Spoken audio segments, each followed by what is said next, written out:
Chers amis de la nature et de la photo, j'ai un lever de soleil à vous raconter. Bienvenue fin septembre, c'est l'aube à Séoul et je vous emmène dans un endroit vraiment pas connu et très particulier.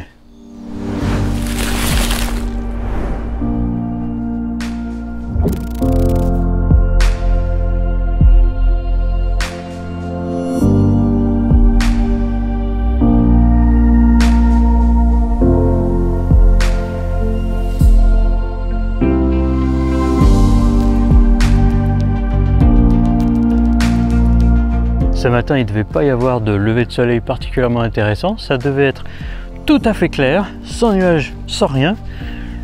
Et on se retrouve avec pas mal de nuages de moyenne altitude à l'horizon, ce qui m'inquiète un petit peu. Mais ça, c'est le lot des levées de soleil, on ne sait jamais sur quoi on va tomber. Je trouve une compo, je m'installe et je vous parle de l'endroit et de l'objet, vous l'avez vu dans la vignette, que je trouve indispensable pour tout photographe de paysage.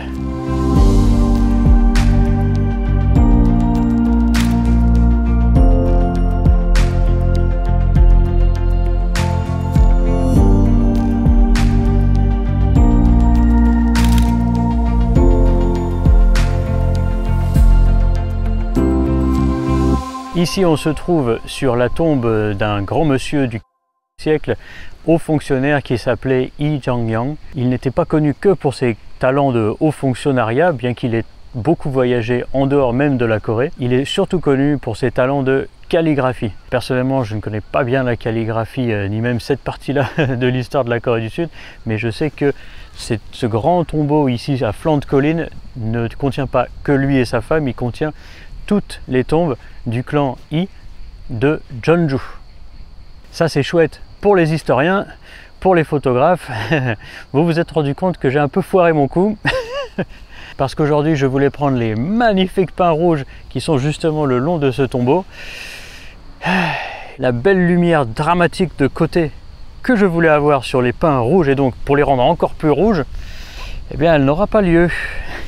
Donc je vais me concentrer sur autre chose et notamment pourquoi est-ce que vous devez absolument avoir un trépied si vous faites de la photographie de paysage.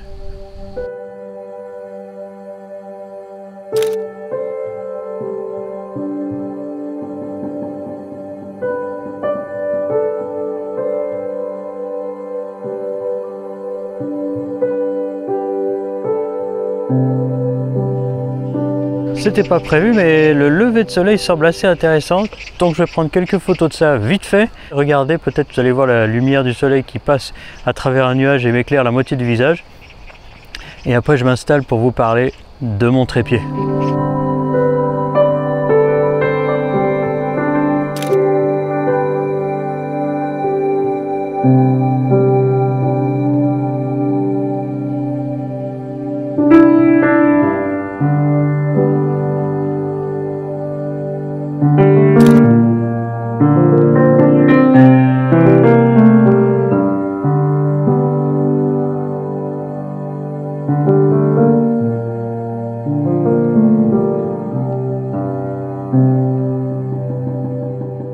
L'outil dont je voulais vous parler aujourd'hui, c'est le trépied. Je le considère réellement comme un outil indispensable à tout photographe de paysage. Il y a des raisons très banales, comme si vous prenez des longues pauses, forcément il vous faut un trépied, ou si vous avez un gros zoom et que vous avez besoin de stabilité, bien sûr, un trépied, c'est indispensable. Mais pour moi, il y a deux autres raisons qui sont essentielles à la façon dont je prends mes photos, et je vous invite vraiment à m'imiter parce que peut-être vous y gagnerez beaucoup plus de sérénité. La première, c'est que en mettant votre appareil photo sur un trépied, vous pouvez travailler vos compositions de manière beaucoup plus précise. Alors évidemment, à main levée, on est beaucoup plus libre pour tester tout un tas d'autres compositions, oui, mais si vous avez besoin, et souvent en photographie de paysage c'est le cas, de rechercher la composition parfaite, d'éliminer des distractions qui rentrent un peu sur le côté de votre cadre. À main levée, pour moi, tout est très près de mes yeux et j'ai du mal à voir tous les contours de mon cadre. J'ai du mal à voir vraiment tous les objets, tous les éléments de ma composition en relation les uns avec les autres, alors que quand je mets mon appareil sur un trépied, je peux avoir un peu plus de recul et je peux voir ma composition dans son ensemble comprendre comment les éléments marchent les uns avec les autres, qu'est-ce que je mets en valeur dans une composition. Et donc pour moi, ça me permet d'être beaucoup plus précis et donc de montrer exactement ce que je veux montrer, de transmettre l'émotion que je veux vraiment transmettre par rapport à la main levée. La dernière raison, la plus essentielle pour moi, c'est qu'avoir un trépied, ça permet de me ralentir. Dans d'autres styles de photographie, comme la photographie de rue, d'animaux, de sport, tout se passe en un instant et il faut vraiment être prêt et shooter très vite. Mais c'est pas tout à fait le cas dans le paysage. Les arbres bougent rarement à ces vitesses-là. Et vous le savez aussi, si vous prenez des photos de coucher ou de lever de soleil, tout se passe assez vite. On a parfois 10 minutes, un peu plus si on a de la chance, pour prendre au moins une photo qui sera bonne ce jour-là. Et si on court comme un poulet sans tête, ça sera peut-être pas très bon. Il va de soi que quand on utilise un trépied, il faut le déplier, il faut le positionner, il faut rechercher son cadre. J'ai parlé de la précision de la composition juste avant, mais ça fait partie du temps que un trépied prend à la journée et au moment d'un photographe. Et pour ça, je le remercie réellement parce que ça me ralentit. Le paysage, c'est avant tout le résultat d'une contemplation.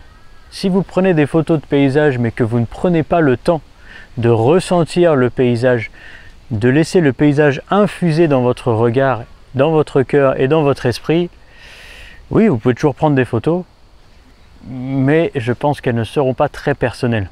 Et c'est justement là où je voulais en venir, c'est que si vous prenez le temps de regarder le paysage, de regarder la façon dont la lumière interagit avec les éléments du paysage, alors vous ressortirez avec des photos plus personnelles, certains diront plus artistiques, et donc vous donnerez beaucoup plus de valeur à votre travail.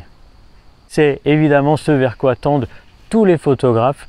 Donc si vous faites du paysage et que vous trouvez que vous prenez des photos qui n'ont pas vraiment beaucoup de caractère, essayez un trépied, ça vous obligera à regarder le paysage plus longtemps et à chercher ce que vous aimez dans les émotions que vous donne ce paysage.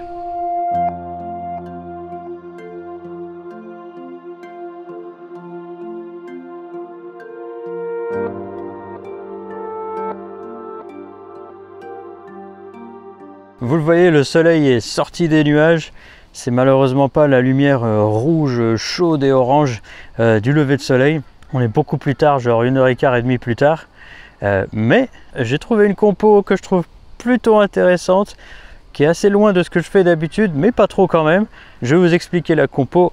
On plonge dans l'appareil photo. Alors vous voyez devant vous une souche pas très intéressante, mais c'est une souche que je pense pourra fonctionner bien pour vous amener le regard vers le bout. Et le bout, vous le voyez, c'est le coucher de soleil au beau milieu de ces deux pins rouges majestiques. Et un dernier élément que je trouvais intéressant, c'est l'ombre de ces deux pins là qui font des lignes directrices vers le fond. Et ma foi, je trouvais ça plutôt intéressant. Une dernière chose, je suis obligé de faire un HDR parce que le soleil il tape bien fort quand même. Et je suis également obligé de faire un focus stack sur la souche. Ouh! Mais attendez, j'avais même pas remarqué ça. Oh, j'avais même pas vu. Sur la souche devant moi, il y a des ciseaux rouillés. Oh, j'avais même pas vu. Attendez, attendez. Est-ce que je l'ai dans ma compo, le ciseau rouillé là? Oh, je pense que oui. Ouais, je les ai. Ah bah, faut s'attendre à tout hein, quand on est dans la ville. Hein.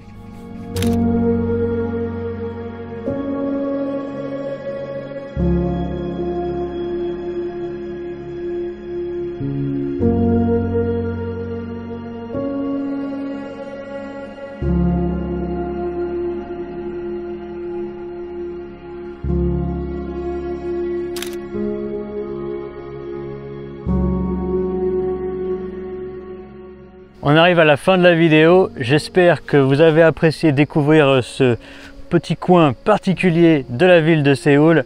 J'espère aussi que mon ode au trépied vous aura inspiré, soit à vous en procurer un, soit à utiliser le vôtre un peu plus souvent pour vous ralentir et ressentir mieux le paysage devant vous. Un petit message pour la semaine prochaine, il n'y aura pas de vidéo car mes parents nous rendent visite et nous partons en voyage. Nous allons à Angkor au Cambodge. Donc attendez-vous bientôt à ce qu'une vidéo sorte où je vous emmènerai au Cambodge. Je vous remercie d'être resté jusqu'à maintenant. Laissez-moi un like si vous avez aimé quelque chose. Abonnez-vous, super important. Laissez-moi aussi un coin en commentaire. Même si parfois je prends un peu de temps, je réponds à tout le monde et je compte sur vous pour faire grossir cette chaîne pour que j'ai encore beaucoup d'images à vous raconter.